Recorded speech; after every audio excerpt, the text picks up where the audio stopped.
All right, so here's my shop at Sauder Village. This is the front door, so I'm just kind of getting acclimated. I'm just going to take a slow pano. This is kind of the office area. Got a galley cabinet back here, probably holding things that they've got locked up. These are portraits of the Taylor family, who actually started the Archibald Herald and donated most of this stuff to the museum. Got the two C&Ps. This is a 14 by 22. This is an 8 by 12. Both are dated somewhere around 1905-ish. Crazy gnarly electrical. Check that out. Furniture stacked up everywhere. Looks like we're using rubber-based inks. Maybe I'll try to switch that out. We'll see. We got a series of oil cans and wrenches, a funnel. All kinds of things back here that are hiding. I honestly have to find more light switches because these things are sweet. They just turn on. That's hilarious. All right, anyway, so this is the pony, mealy pony. This thing, we got to get rolling. This is where you sheet feed. This is where you lock up stuff. So this is what they locked up. They have locked up probably from the last run they ever did, which looks like this. Really fascinating. Kind of spotting, you know, who knows what it says. Maybe I'll take a picture here in a bit. All right, moving along. This is the mealy. Not yet sure what time period it is. Probably early 1900s. Paper that they ran at some point. I don't know that it came from here. That's from 1991, July 10th, 1991. See that up in here.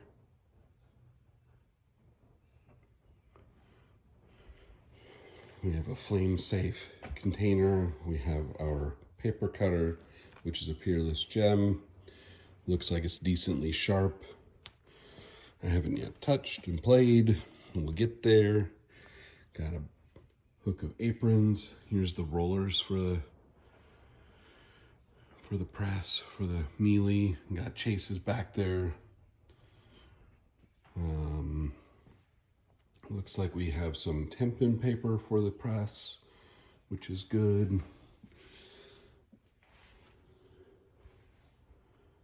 Everybody's got slug cutters. Got to have slug cutters.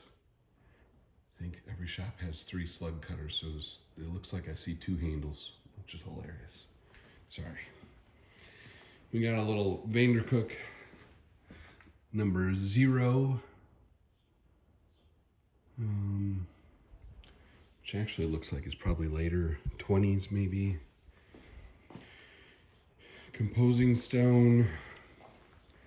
Leading and galleys in here. We also have the paper molds for pouring hot lead into. That's interesting. Maybe we'll do some of that. Probably not. Heat source, gotta have one. We have a Miller table saw, which these are beautiful. And I don't know when that would have been. Here's some. These are for the linotype. Sorry, I'm reading signs. This actually may be a metal pot melter. Making slugs, possibly. So that's interesting. Cabinet, standard issue. Another cabinet. Back here on the shelf, we got some great books. Some of which are type specimens. Linotype manual.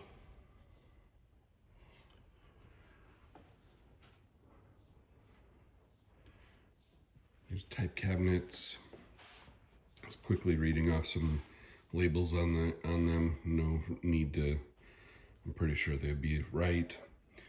We got Roman, Lightface, Delaware, Cheltenham, Kennerly, Gaudy Italic, Kennerly, Cable, Gaudy, Kennerly, and Roman. Copperplate,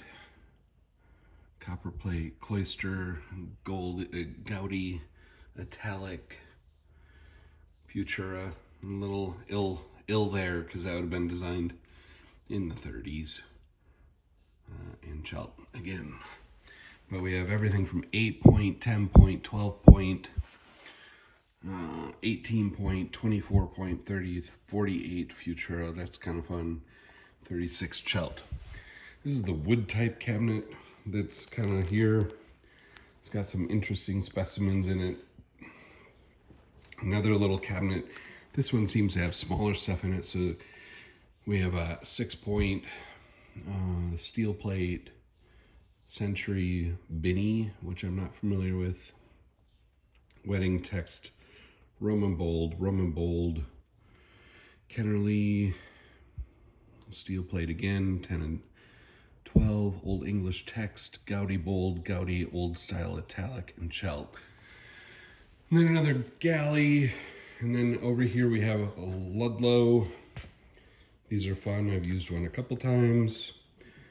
Shooting hot metal everywhere. And you know what's actually kind of cool? There's no lead on the ceiling, which makes me feel good. We have Ludlow cabinet with the equipment, the stuff. Looks like we have Tempo, Century, a lot of Tempo. So that's pretty normal, I would say, for Ludlow stuff. See a lot of Tempo. We'll get back to him. So here's the linotypes. I'm not exactly sure what we got going on here. This one seems to be in working order only because it's got plexi over it. But I could be completely wrong.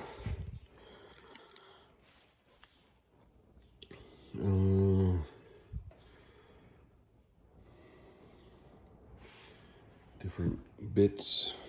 I don't know what's in that cabinet. I'm gonna have to come back. Here's this lino.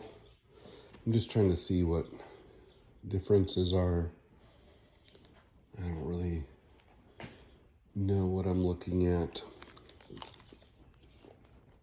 This one looks to have pneumatics on it, hydraulics, I guess. That would be different, so maybe this one's new. I don't know. All right, and then this thing. This is likely an 1830s press. And I say likely because they don't really have documentation of when the last ones rolled out from the factory. But this is a Wells iron hand press. I have been told by collectors and other museum officials that this is old and very rare. So kudos for having this. And what makes this one interesting is it kind of starts the iron hand press because of this joint right here. This is patented by Wells. And you can see how this pushes that elbow to a straight locked position, and it's fairly effortlessly doing so. So this press looks to be in good nick. This is obviously new because it's a hex, but it seems to be working well. Probably a nameplate would have been up there, huh? But this is this thing. I have no idea why it's here. It doesn't have the original leg. Just got a 2x6. So that's this. I'll try to get it going here in a bit, but won't be a video of that. Anyway,